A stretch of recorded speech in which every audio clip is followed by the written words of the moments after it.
الرجيم بسم الله الرحمن الرحيم يا أيها الذين آمنوا إذا نودي للصلاة من يوم الجمعة فاسعوا إلى ذكر الله وذروا البيع وقال تعالى في كلامه المجيد والفرقانه الحميد সম্মানিত আসলে বেসরকারি স্কুল অ্যাসোসিয়েশন কর্তৃক আয়োজিত ইসরায়েল এবং গাজায় যে সমস্ত আমাদের মুসলমান ভাইদের উপরে জুলুম নির্যাতন অন্যায়ভাবে তাদেরকে খুন করতেছে, তারা নিরবভাবে শহীদ হইতেছে। আজ মুসলিম হিসেবে আমাদের দায়িত্ব তাদের পাশে দাঁড়ানো।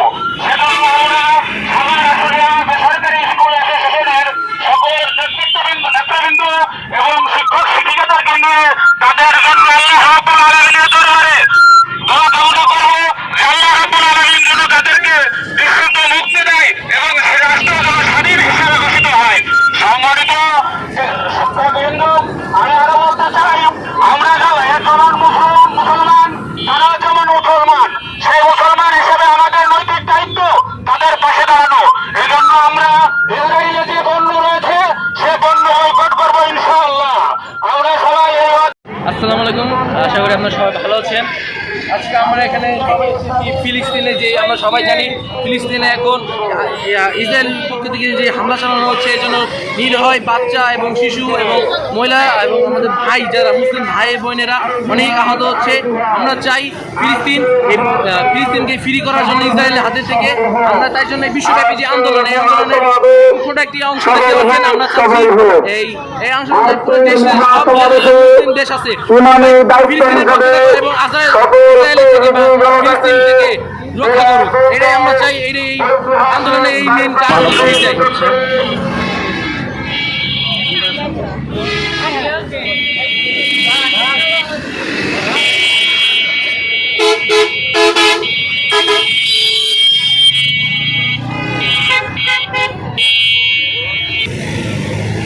আমরা আজকে আশুলিয়া সভা বেসরকারি স্কুল অ্যাসোসিয়েশনের কর্তৃক আয়োজিত ইসরায়েলের বিপক্ষে ফিলিস্তিনের পক্ষে দাঁড়িয়েছি। যে বর্বরতা ইসরায়েল করতেছে তার বিপক্ষে আমরা মুসলমান হয়ে দাঁড়িয়েছি। আমরা মুসলমান, সারা বিশ্বের মুসলমান ভাই ভাই, জন্মসূত্রে 3 ধরনের ভাই হয়, মায়ের গর্ভের ভাই, জাতি ভাই, আর মুসলমানের এক ভাই ভাই। আমরা এক মুসলমান আর এক মুসলমানের ভাই। সেই ভাইয়ের বেঁধে ব্যতীত হয়ে সেই ভাইয়ের হত্যাকাণ্ড, নরনারী, শিশু যে কষ্ট, সে যে বর্বরিত অবস্থায় আছে, তার বিপক্ষে আমরা আজকে দাঁড়িয়েছি।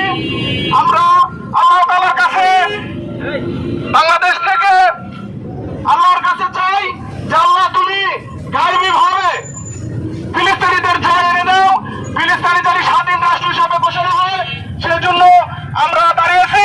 আল্লাহ তাআলা আমাদের ডাককে শুনে আমাদের মনের আশা পূরণ করুক। আমরা যেন ফিলিস্তিনির জয় দেখতে পারি, এই কামনায় শেষ করছি। আসসালামু আলাইকুম।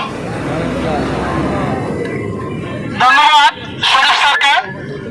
এই পর্যায়ে আমাদের মাঝে বক্তব্য নিয়ে আসছে আশুলিয়া সদর বেসরকারি স্কুল অ্যাসোসিয়েশনের ক্রিয়া সম্পাদক, সালেমা গোল্ডেন ভ্যালি স্কুলের সম্মানিত অধ্যক্ষ জনাব মোহাম্মদ জাহাঙ্গীর আলম স্যার। রাহিম, সম্মানিত ভাই ও বোনেরা, আসসালামু আলাইকুম। আজ আমরা এখানে দাঁড়িয়েছি মানবতা ও ন্যায় বিচার ও মানবাধিকার রক্ষার পক্ষে। আজ আমরা দাঁড়িয়েছি নিরস্ত্র অবরুদ্ধ বোমার আঘাতে জর্জরিত গাজাবাসীর পক্ষে। আজ আমরা দাঁড়িয়েছি সেই অবিচারের বিরুদ্ধে যা যুগের পর যুগ ধরে চলেছে ফিলিস্তিনের মাটি, মানুষ ও ইতিহাসকে মুছে ফেলার জন্য। গাজা এখন একটি খোলা কবরস্থান। সেখানকার শিশুদের কান্না, মায়েদের আজাহারি, ধ্বংসস্তূপের নিচে চাপা পড়ে আছে মানুষের নিঃশ্বাস। এই সভ্য বিশ্ব যা কিছুই দেখতে পাচ্ছে না। কোথায় জাতিসংঘ, কোথায় মানবাধিকার, কোথায় ইসলামিক রাষ্ট্রগুলো? ইসরায়েল নামক সন্ত্রাসী রাষ্ট্রের দিনের পর দিন এই অত্যাচার অবিচারের বিপক্ষে আমাদের আজকে দাঁড়াতে হবে। আর সেই ইসরায়েলের বিপক্ষে এবং ফিলিস্তিনের পক্ষে আজ আমরা আশুলিয়া সাভার কিন্ডারগার্টেন অ্যাসোসিয়েশন এখানে সকল স্কুল এসে সমবেত হয়েছি। ফিলিস্তিনিদের নির্মমতার বিপক্ষে আমরা আজকে দাঁড়িয়েছি। আজ আমরা বিশ্ব বিবেককে জাগাতে চাই। আমরা বলতে চাই ফিলিস্তিন শুধু একটি জাতির সংগ্রাম নয়, ফিলিস্তিন একটি মানবতার রাষ্ট্র। এই মানবতার পক্ষে, অন্যায়ের বিরুদ্ধে আমরা আজকে দাঁড়াতে চাই। বাংলাদেশের জনগণ সবসময় ফিলিস্তিনিদের পক্ষে আছে। আমরা সকল কিন্ডারগার্টেন অ্যাসোসিয়েশন, এখানে সম্মানিত সকল স্কুলের শিক্ষক এবং পরিচালক মহোদয় ফিলিস্তিনিদের পক্ষে এসে দাঁড়িয়েছি। ইসরায়েলের বিপক্ষে আমরা ইসরায়েলের সকল পণ্য আমরা বয়কট করবো ইনশাআল্লাহ।